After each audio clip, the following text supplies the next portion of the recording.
नमस्कार, news blast देख रहे हैं आप और आपके साथ मैं हूं आयुषी महर्षि। शुरुआत करेंगे न्यूज ब्लास्ट की और नजर डालेंगे कुछ अहम खबरों पर। इकोनॉमिक टाइम्स में केंद्रीय गृह मंत्री अमित शाह का इंटरव्यू। लोकसभा चुनाव में 400 पार सीटों की तरफ बढ़ रहा है एनडीए। पहले 3 चरण में 283 सीटों पर मतदान के बाद स्थिति संतोषजनक बनी हुई है। एनडीए को 283 में से 175 से 200 सीटें मिलने की पूरी उम्मीद जताई जा रही है। ऐसे में पंजाब में खाता खोलेगी भाजपा। अन्य राज्यों में भी स्थिति फिलहाल अच्छी बताई जा रही है।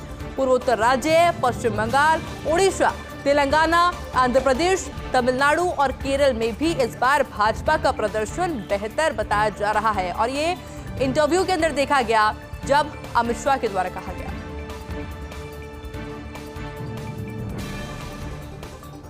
और तेलंगाना के बाद आंध्र प्रदेश के दौरे पर पहुंचे राजस्थान के मुखिया यानी कि भजनलाल शर्मा। प्रदेश में चुनाव के बाद अन्य राज्यों में बतौर स्टार प्रचारक प्रचार में जुटे हुए हैं। आज तिरुपति से भाजपा प्रत्याशी वरप्रसाद राव के समर्थन में सम्मेलन, श्री राम तुलसी कल्याण फंक्शन हॉल में भाजपा प्रत्याशी के समर्थन में राजस्थानी सम्मेलन हुआ और आज तिरुपति में रात्रि विश्राम करने का भी मुख्यमंत्री भजनलाल शर्मा का कार्यक्रम है। इसके अलावा मुख्यमंत्री भजनलाल शर्मा कल तिरुपति एयरपोर्ट से पुणे के लिए रवाना होंगे और कल दोपहर 12:30 बजे पुणे से भाजपा प्रत्याशी मुरलीधर के समर्थन में सम्मेलन होगा।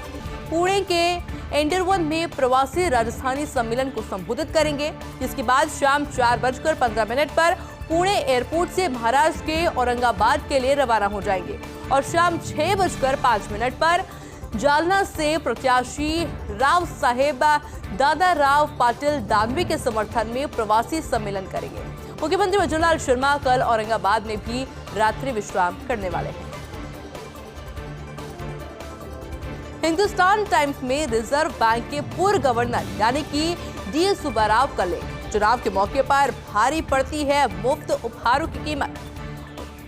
असल में देखिए, गरीबों का जीवन सुधारने के लिए प्रधानमंत्री की जन कल्याण योजनाएं, कांग्रेस अपनी तरफ से कर रही है गारंटियों की घोषणा। गारंटियों के कारण कर्नाटक, तेलंगाना में बनी कांग्रेस की सरकार मतदाताओं को मुफ्त उपहार देने में क्षेत्रीय पार्टियों भी पीछे नहीं है, लेकिन कर्ज लेकर इस तरह मुफ्त उपहार बांटना ठीक नहीं है। इसके अलावा ये भी लिखा गया है कि सरकार के बजट और अर्थव्यवस्था पर गैर जरूरी बोझ है। सड़क, शिक्षा, स्वास्थ्य पर खर्च करने से भी होता है जन कल्याण। चुनाव में मुफ्त उपहारों के चलन पर लगाम कसने की जरूरत है।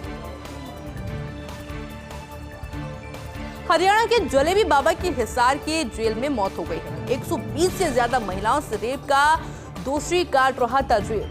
तंत्र मंत्र के नाम पर नशीले पदार्थ खिलाकर यौन शोषण कर रेप करता था, वीडियो बनाता था और ब्लैकमेल भी करता था। सोशल मीडिया पर भी वायरल हुए थे उसके अश्लील वीडियो। 14 वर्ष की जेल काट रहा था और बुधवार को तबीयत बिगड़ी। ऐसे में अग्रोहा पीजीआई ले जाने पर डॉक्टर्स ने मृत घोषित कर दिया। जलेबी बाबा उर्फ बिल्लू राम उर्फ अमरपुरी की मौत हो गई है। 2020 में फतेहाबाद अदालत ने सुनाई थी जलेबी बाबा को सजा।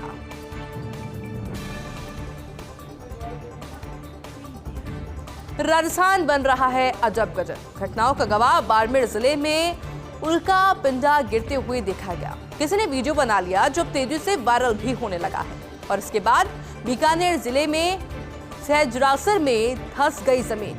इनकी जांच चल रही थी कि झुंझुनू जिले में नई घटना सामने आ गई। मांडव रोड पर मान कॉम्प्लेक्स के पास रहस्य में बुलबुले ने न कोई सीवर लाइन ना ही पानी का कनेक्शन, फिर भी बुलबुले नजर आने लगे। 2 तस्वीरें हम आपको लगातार दिखा रहे हैं। 6 से 7 दिनों में रेत में बुलबुले के रूप में निकल रही है हवा और इसके साथ ही नीचे धंसती जा रही है जमीन। कुछ लोग बता रहे हैं वैज्ञानिक कारण, तो कुछ बता रहे हैं जादू टोना। प्रशासन ने फॉरेंसिक टीम को जांच करने के निर्देश दे दिए हैं। अब इंतजार करना होगा कि इस जांच में आखिर क्या कुछ निकल कर आता है। एयर इंडिया एक्सप्रेस ने 30 क्रू मेंबर्स को बर्खास्त कर दिया है। 200 वर्कर्स एक साथ छुट्टी पर जाने को यह एक्शन लिया गया और अन्य शेष क्रू मेंबर्स पर भी एक्शन की तैयारी अब की जा रही है। अचानक छुट्टी पर जाने से आज भी 85 उड़ानें ऐसी है जिनको की कैंसिल करना पड़ा है। एयरलाइन ने आज नौकरी पर लौट आने के निर्देश दिए थे और आज नहीं लौटने पर सबको निकाल देने की चेतावनी दी गई। सभी एम्प्लॉयज 7 मई की रात अचानक एक साथ छुट्टी पर चले गए, जो कि एक गंभीर सोचने का विषय है। क्रू मेंबर्स ने सिक लीव को ईमेल किया और उसके बाद में सभी ने एक साथ अपने मोबाइल बंद कर लिए और इस वजह से मंगलवार रात और बुधवार को हवाई सेवा गड़बड़ाती हुई नजर आई थी। दिल्ली, श्रीनगर, गुवाहाटी, बेंगलुरु, गोवा, तिरुवनंतपुरम, कोच्चि, कालीकट, कुन्नूर, कोझिकोड में 15,000 से ज्यादा पैसेंजर्स इस वजह से प्रभावित हुए थे। 70 प्लस एयरक्राफ्ट से रोजाना 300 से ज्यादा फ्लाइट ऑपरेट होती है। देश के 31 और विदेश के 14 शहरों में ऑपरेट होती है फ्लाइट्स। कर्मचारी संगठन यानी कि AIXEU air India chairman Chandrashekhar ने बताया है और उनके द्वारा कहा गया है कि जनवरी 2022 में टाटा ने टेक ओवर किया और तब से हालात बिगड़ गए हैं। सैलरी, सीनियर, भेदभाव, प्रमोशन पॉलिसी ठीक नहीं है और इस वजह से कर्मचारी नाराज बताए जा रहे हैं। चीफ लेबर कमिश्नर ने यूनियन और कंपनी के CEO के साथ में बैठक भी बुलाई है। प्रदेश में रावली पर्वतमाला से वैध खनन को हरी झंडी। राजस्थान सहित हरियाणा, दिल्ली, गुजरात सरकार को अब एक बड़ी राहत मिली है क्योंकि नहीं लगेगी वर्तमान खनन की नीलामी। प्रक्रिया पर रोक लग गई है और नए खनन पट्टों के लिए आवश्यक सुप्रीम कोर्ट की मंजूरी मिली है। इसको लेकर सुप्रीम कोर्ट ने अब दिशा निर्देश भी जारी कर दिए हैं। सभी 4 राज्यों के साथ बैठक बुलाने के निर्देश जारी किए गए हैं। ऐसे में अरावली पहाड़ियों की सुरक्षा पर बैठकर 2 महीने में रिपोर्ट सौंपने के निर्देश दिए गए हैं। इसमें राजस्थान, हरियाणा, दिल्ली और गुजरात के साथ केंद्र को बैठक करनी होगी। राजस्थान सरकार की ओर से AAG शिव मंगल शर्मा ने पैरवी की थी। चिलचिलाती धूप और भीषण गर्मी से हाल बेहाल होते नजर आ रहे हैं। भीषण गर्मी के प्रकोप से आमजन के पसीने छुड़ा दिए हैं। बाड़मेर में आज भी तापमान 45.2 डिग्री तक पहुंच गया।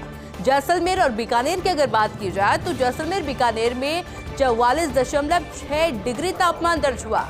वहीं श्रीगंगानगर में 44.4, जोधपुर में 43.2, चूरू में 42.6, जबकि कोटा में 41.8 पारा दर्ज किया गया है। इसके अलावा उदयपुर में 41 डिग्री तापमान दर्ज हुआ है। राजधानी जयपुर भी आज 42 डिग्री तक पारा पहुंच गया है। तेज गर्मी के बीच लोग घरों से निकलने में परहेज कर रहे हैं। गर्मी से बचने के लिए शीतल पेय पदार्थ का सहारा लिया जा रहा है।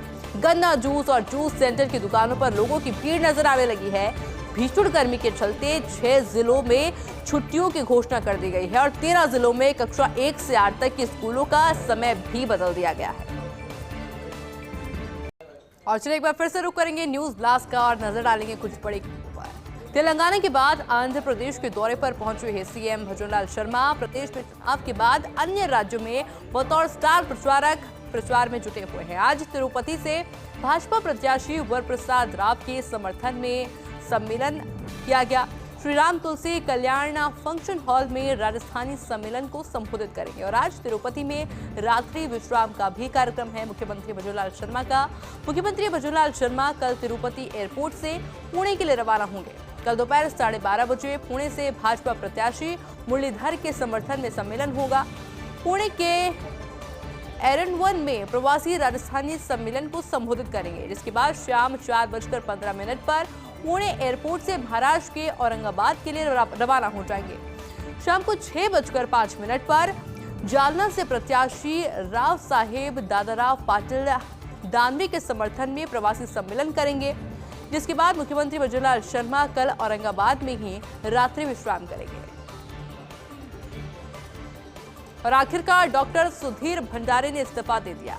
ऑर्गन ट्रांसप्लांट फर्जी एनओसी प्रकरण से जुड़ी ये बड़ी खबर आपको बता रहे हैं, जहां RUHS के VC के पद से डॉक्टर भंडारी ने इस्तीफा दिया है। खुद चिकित्सा मंत्री गजेंद्र सिंह खिमसर ने पुष्टि की है। खिमसर ने कहा कि डॉक्टर भंडारी का इस्तीफा मंजूर भी हो गया है। कुछ ही घंटों में कार्यवाहक VC का नाम फाइनल हो जाएगा। खिमसर ने आगे कहा कि यह गंभीर मामला है, करोड़ों का करप्शन हुआ है, इसलिए सरकार ने सख्त कार्रवाई का फैसला लिया है। प्रकरण में कोई भी हो, जांच में दोषी सभी पर कार्रवाई होगी। हिंदुस्तान टाइम्स में रिजर्व बैंक के पूर्व गवर्नर D सुब्बाराव कले चुनाव के मौके पर भारी पड़ती है मुफ्त उपहारों की कीमत। गरीबों का जीवन सुधारने के लिए प्रधानमंत्री की जन कल्याण योजनाएं, कांग्रेस अपनी तरफ से कर रही है गारंटियों की घोषणाएं। गारंटियों के कारण कर्नाटक, तेलंगाना में बनी कांग्रेस की सरकार। मतदाताओं को मुफ्त उपहार देने में क्षेत्रीय पार्टियां भी पीछे नहीं है, लेकिन कर्ज लेकर इस तरह मुफ्त उपहार बांटना ठीक नहीं है। ये सरकार के बजट और अर्थव्यवस्था पर गैर जरूरी बोझ है। सड़क, शिक्षा, स्वास्थ्य पर खर्च करने से भी होता है जन कल्याण। चुनाव में मुफ्त उपहारों के चलन पर लगाम कसने की जरूरत है।